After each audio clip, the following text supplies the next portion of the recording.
Welcome to Durban and the last of our Cambridge Nedbank COPpuccinos. My guest this afternoon is the British Minister of State for Energy and Climate Change, Greg Barker. Greg, it's a terrific pleasure to have you here. Great to be here. So tell me, why are you here at COP?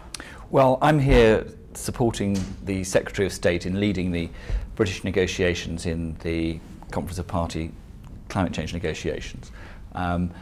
So as well as actually having a wide number of bilateral meetings with a whole range of different countries, particular focus on Africa, this being the African COP, I'm also driving my own particular agenda, which is very much linked to mobilising private finance in support of the climate change agenda and the positive role that business can play. And that's formed a large part of the engagements that I've undertaken this week. So do I understand that you're meeting with businesses outside of Britain? I mean, so are these international businesses you're meeting with?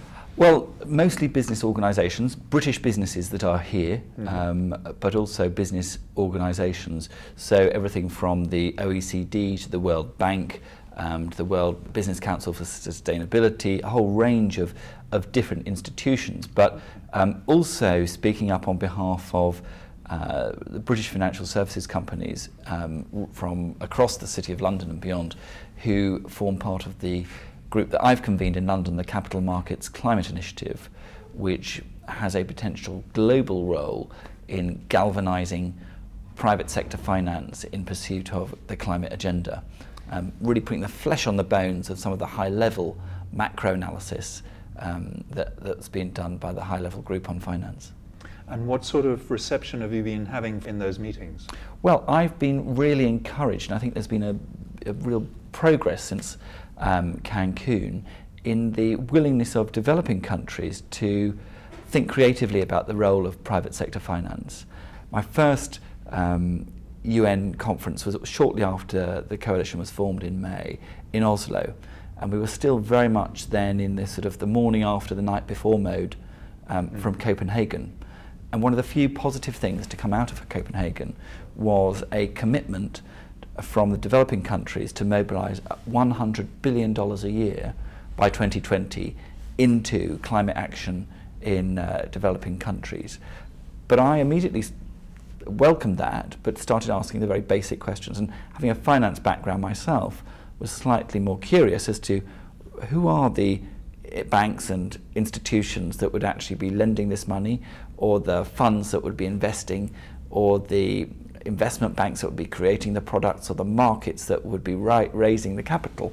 And no one seemed to be really able to give me any detailed ideas. And it was at that point that I convened the Capital Markets Climate Initiative and brought together specific market participants, individual investment banks from London, the insurance companies, pension funds, many of the people that the Cambridge University programme will be familiar with, to actually help work out what needed to happen in policy terms on the part of the recipient countries in order to make them attractive investment projects, but also to bring in a greater number of participants into this potentially huge market.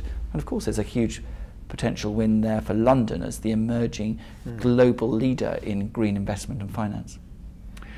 So how is this playing, this articulation of large-scale global finance towards the developing world for climate purposes, how is that playing out in what is clearly an incredibly constrained financial marketplace in Europe right now? Are you finding there's an unwillingness? What's happening?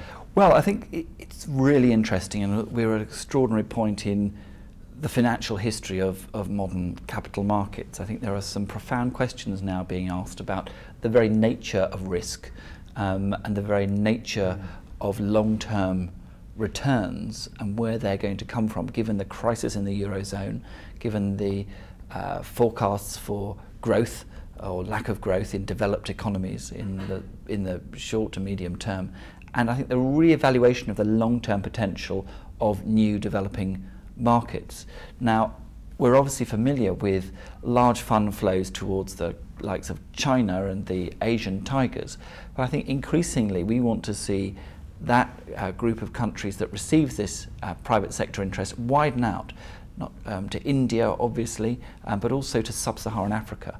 So what my initiative, the Capital Markets Climate Initiative, is doing is focusing on those harder to reach markets where there isn't a rush from markets, market players already, to try and work out how can we fast track that process, how can we scale up existing fund flows. So we're working to establish exemplar projects in Kenya, in India, and I hope in other places in sub-Saharan Africa too, to demonstrate actually there are viable returns.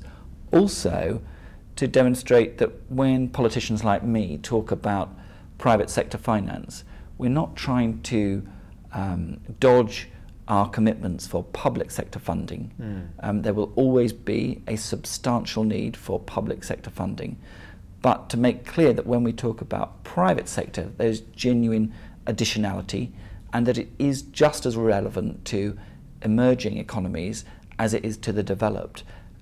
And there's certainly 18 months back, there was a great deal of resistance from a number of developing economies. At best skepticism, at worst resistance. And I see that attitude changing.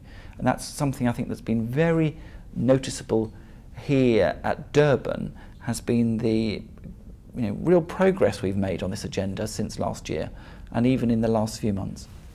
I've certainly been picking that up in conversations I've heard, and I'm also hearing some optimism around the Green Climate Fund's institutional framework being settled and so on. Is that something you're directly involved in discussing? Certainly the UK has a strong stake in that. We are supportive of the work of the Green Climate Fund Committee. We think that we need to get on now and create the Green Climate Fund, put in place robust governance and really effective structures that means it can actually deliver on the ground. And once we've done that, then we can get on and talk about how it's actually going to be financed. But first of all, we've got to get the structure right. And there's no reason that we shouldn't crack on and do that now. And you must have been engaging in a lot of conversations in the corridors and in meetings and so on.